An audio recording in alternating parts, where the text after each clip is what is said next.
Time of the tornado warning when it went into effect, Xenia High School was in the middle of its graduation ceremony at the Nutter Center. 2 News reporter Kelly King continues our live team coverage with how everybody was staying safe during that threat. Kelly? John, it was not something Xenia's class of 2017 expected last night, but in the middle of graduation, everybody had to be moved to the main floor to a safer spot, a deeper spot inside the venue. This happened around 8:40 last night. Hundreds of people, graduating seniors, their families, were attending the ceremony when that tornado warning went into effect and the sirens sounded. That's when they all moved to safe ground inside a gym and the inner hallways of the Nutter Center. It was away from windows, and so then they hunkered down for about 40 minutes. An alert system went off inside the Nutter Center, warning people of the danger.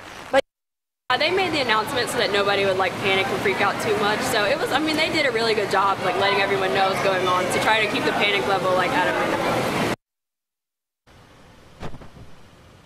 And because this happened in the middle of graduation, some students were not able to walk across the stage, but most that we talked with say that they were just happy that everyone was safe.